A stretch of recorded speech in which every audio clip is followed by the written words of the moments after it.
Hello guys. आज फिर मैं आप सभी के लिए लेके आया हूँ कुछ नए वोकैबलरी वर्ड्स। जब हम न्यूज़पेपर पढ़ते हैं या फिर इंग्लिश की बुक्स पढ़ते हैं तो काफ़ी ऐसे वर्ड्स से सामना होता है जिनका मीनिंग हमें नहीं पता होता। To find the meaning of those words we look for the big Oxford dictionary. So to get you rid of all this मैं आया हूँ लेके वोकैबलरी की क्लास 10 वर्ड्स के साथ। तो इस क्लास को ज़रूर फॉलो करें और वीडियो को एंड तक ज़रूर देखें कुछ अच्छे वर्ड्स के मीनिंग को जानने और उनके यूज़ को अच्छे से समझने के लिए। आज की वीडियो स्टार्ट करने से पहले देखते हैं आज के कुछ वर्ड्स की क्लिपिंग्स।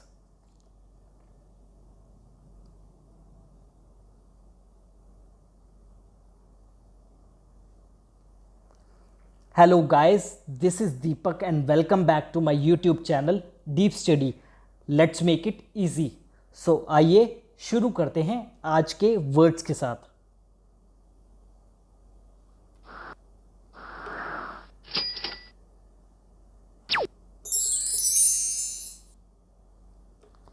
देखते हैं आज का पहला वर्ड, स्केथिंग।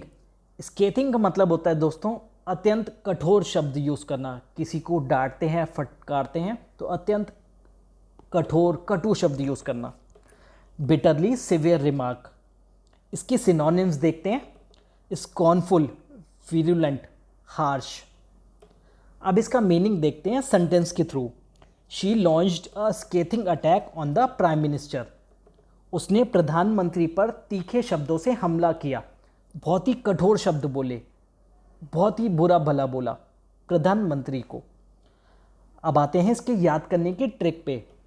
इसको याद करने के लिए स्केथिंग कैसा साउंड करता है दोस्तों, स्केटिंग की तरह। सपोज एक बच्चा है, मीन्स हाईवे पे, रोड पे स्केटिंग करने की ज़िद करता है तो उसकी मम्मी क्या करती है, उसको बहुत बुरी तरह से डांटती है क्योंकि it's not safe to skate on the road.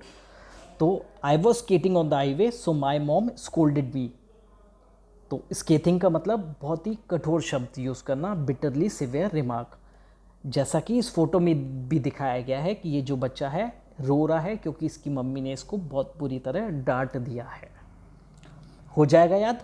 बढ़ते हैं नेक्स्ट वर्ड की तरफ जो है एब्निगेट।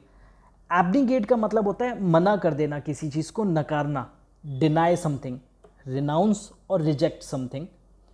इसके सिनोनिम्स देख लेते हैं। Abandon, abdicate, abjure. अब इसका मीनिंग देखते हैं सेंटेंस के through. He attempts to abnegate personal responsibility. वह व्यक्तिगत जिम्मेदारी को त्यागने का प्रयास करता है, मीन्स कोई जिम्मेदारी नहीं लेना चाहता, डिनाई कर देता है जिम्मेदारी लेने से।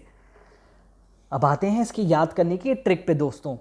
एब्निगेट को याद करने के लिए इसको ब्रेक कर लीजिए। एप नी गेट, नी को नहीं से याद कीजिए। अब नहीं गेट, अब नहीं जाना अपने गेट के बाहर जब तक एसएससी क्लियर नहीं होता। तो जब तक एसएससी क्लियर नहीं होता तो उसने क्या प्रतिज्ञा लिया कि मैं घर से बाहर या गेट से बाहर नहीं जाऊंगा। नहीं जाऊंगा, डिनाई समथिंग। जैसा कि इस फोटो में भी दिखाया गया है कि वो हाथ से क्या दर्शाता है, नहीं, मना कर रहा है किसी चीज़ को। तो एब्डिगेट का मतलब नकारना, मना करना। बढ़ते हैं आज के नेक्स्ट वर्ड की तरफ जो है क्लीमेंसी। क्लीमेंसी का मतलब होता है दोस्तों मर्सी, दया कर देना, किसी को माफ़ कर देना, सज़ा कम कर देना जो होता है ना। तो मर्सी और लीनियंसी इज़ क्लीमेंसी। इसके सिनोनिम्स देख लेते हैं। Sympathy, kindness, charity. अब इसका मीनिंग देखते हैं सेंटेंस के through. The jury passed a verdict of guilty with an appeal to the जज फॉर क्लीमेंसी। जूरी ने दोषी होने का फैसला सुनाया जिसमें क्षमा के लिए न्यायाधीश से अपील की गई। किस चीज़ के लिए? क्षमा के लिए। तो क्षमा करने के लिए न्यायाधीश से अपील की गई। तो क्लीमेंसी का मतलब क्षमा करना। अब आते हैं इसकी याद करने की ट्रिक पे। याद करने के लिए मर्सी, मेंसी कैसा साउंड करता है, मर्सी की तरह। तो सपोज़ आपने कोई गलती कर दी और आपको लगता है आपको पनिशमेंट मिलनी चाहिए, लेकिन सामने वाले इंसान ने क्या किया, आपको माफ़ कर दिया, आपको छोड़ दिया। तो you got mercy from someone from whom you expected punishment. तो क्लीमेंसी का मतलब माफ़ कर देना, दया करना। जैसा कि इस फोटो में भी दिखाया गया है, पहले हथकड़ी पहनी हुई थी जिसकी, क्योंकि सज़ा मिलने वाली थी, लेकिन हथकड़ी तोड़ दी गई है तो अब सज़ा माफ़ कर दी गई है। तो हो जाएगा याद। पढ़ते हैं नेक्स्ट वर्ड की तरफ जो है बिज़ार। बिज़ार का मतलब होता है अजीब, समथिंग अनयूजुअल, वेरी स्ट्रेंज और अनयूजुअल। इसका सिनोनिम्स देख लेते हैं, पेकुलियर, ऑड, आउटलैंडिश। अब इसका मीनिंग देखते हैं सेंटेंस के through. I just heard the most bizarre story. मैंने अभी अभी सबसे विचित्र कहानी सुनी। अब आते हैं इसकी याद करने की ट्रिक पे दोस्तों। इसको याद करने के लिए बिज़ार कैसा साउंड करता है, बाज़ार की तरह।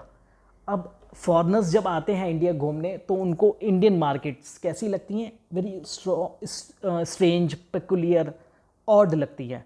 जैसा कि इस फोटो में भी दो फॉरेनर्स हैं जो इंडियन मार्केट्स घूम रही हैं, उन्हें कैसा लग रहा है, अजीब लग रहा है, स्ट्रेंज लग रहा है, अनयूजुअल लग रहा है। हो जाएगा याद। पढ़े नेक्स्ट वर्ड की तरफ जो है डिफंक्ट। डिफंक्ट का मतलब होता है निष्क्रिय, जो चीज़ अब यूज़ ना होती हो, नो लॉन्गर फंक्शनिंग और एग्जिस्टिंग। सिनोनिम्स देख लेते हैं, एब्सोलीट, इनऑपरेटिव। अब इसका मीनिंग देखते हैं सेंटेंस के through. She wrote for the now defunct newspaper. उन्होंने अब निष्क्रिय हुए अखबार के लिए कुछ लिखा। कैसे अखबार के लिए, निष्क्रिय, जो अब यूज़ में नहीं है, जो अब ज़्यादा पढ़ा नहीं जाता। अब आते हैं इसके याद करने के ट्रिक पे दोस्तों। इसको याद करने के लिए आप इसको ब्रेक कर लीजिए, de plus funct. De means no, funct means function, something that is not function, जो आजकल यूज़ में नहीं है। जैसा कि इस फोटो में ये एक ट्रेन का इंजन है, जो आप देख सकते हैं कि अब कैसा लग रहा है कि जो अब चलने की हालत में नहीं है, जो अब फंक्शन में नहीं है। अच्छी लगी ट्रिक। बड़े नेक्स्ट वर्ड की तरफ जो है इयॉन। इयॉन का मतलब होता है अनंत काल, मीन्स जो चीज़ चलती ही रहे, इटर्नल जो चीज़ हो, an indefinite and very long period of time. इसके सिनोनिम्स देख लेते हैं, इटर्निटी, इपोच। अब आते हैं इसके मीनिंग को देखते हैं सेंटेंस के through. It's been eons since I saw a movie at the multiplex. Multiplex में फिल्म देखे हुए मुझे कुछ समय, काफ़ी समय, बहुत ज़्यादा समय हो गया है। तो ईयॉन का मतलब बहुत ज़्यादा समय। देखते हैं इसके याद करने की ट्रिक। अब ईयॉन कैसा साउंड करता है दोस्तों, ऑन की तरह, something that goes on and on, बहुत चलती ही रहती है, चलती ही रहती है, कभी ख़त्म नहीं होती। तो ईयॉन का मतलब very long indefinite period of time. हो जाएगा याद। बड़े नेक्स्ट वर्ड की तरफ जो है एक्सोडस। एक्सोडस का मतलब होता है दोस्तों निर्गमन, मीन्स इधर से उधर जाना, मास डिपार्चर ऑफ पीपल। इसके सिनोनिम्स देख लेते हैं, एमिग्रेशन, रिट्रीट। अब इसका मीनिंग देखते हैं सेंटेंस के through. The island is facing mass exodus of its young people. द्वीप अपने युवा लोगों के बड़े पैमाने पर पलायन का सामना कर रहा है। मीन्स एक्सोडस का मतलब मास डिपार्चर, मीन्स लोग इधर से उधर जा रहे हैं। तो आइलैंड क्या फेस कर रहा है, मास एक्सोडस, मीन्स आइलैंड को छोड़कर लोग कहीं और जा रहे हैं। अब आते हैं इसकी याद करने के ट्रिक पे। अब हिंदी में एक्सोडस को बोलेंगे तो 110 साउंड करेगा।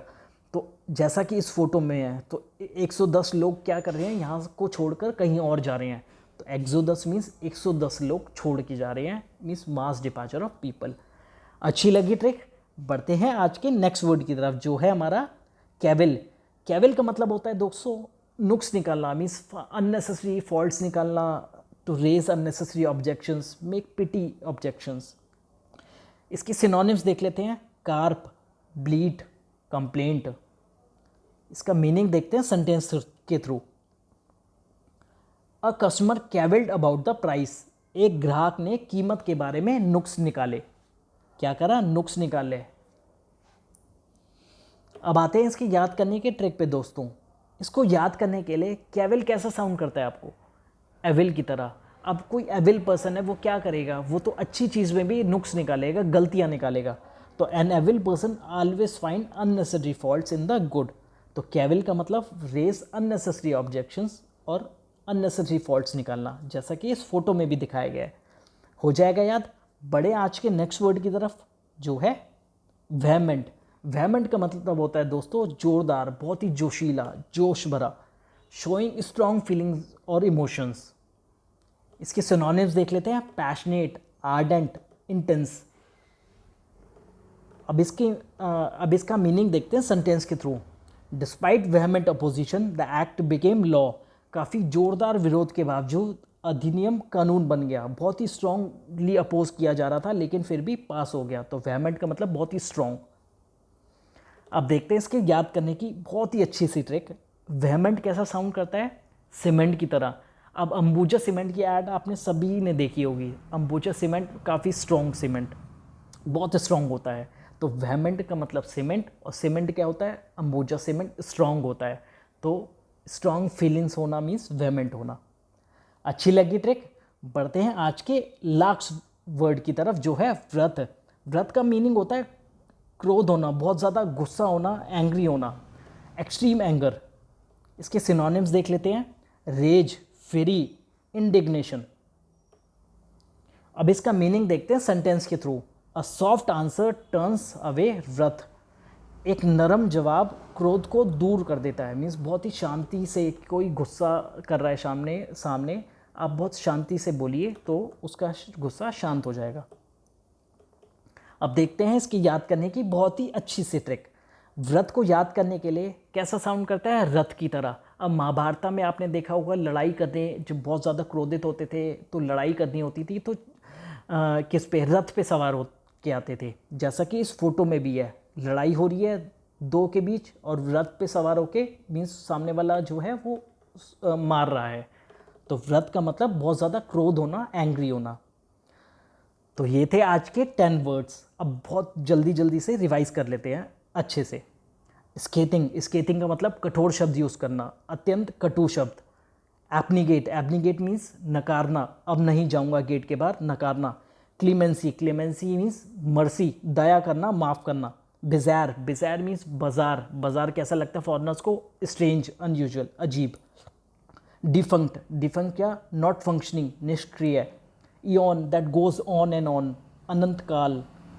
एक्सोडस, 110 लोग छोड़ के जा रहे हैं तो निर्गमन, मास डिपार्चर होना। कैविल, एविल पर्सन क्या करता है? फॉल्ट्स निकालता है, नुक्स निकालता है। Vehement, vehement means Ambuja cement, बहुत ही स्ट्रॉन्ग, जोरदार ढंग से मीन्स फीलिंग्स होना। व्रत, व्रत रथ पे कैसे आते थे? क्रोध मीन्स एंग्री होते थे तो आते थे।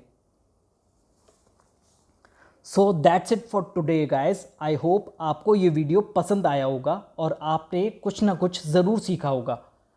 वीडियो कैसा लगा कमेंट सेक्शन में ज़रूर बताएं, और अगर आपको वीडियो पसंद आया है तो वीडियो को लाइक और चैनल को सब्सक्राइब ज़रूर करें। बाय बाय गाइज, मिलते हैं नेक्स्ट वीडियो में। तब तक के लिए रिवाइज करते रहिए आज तक के वर्ड्स।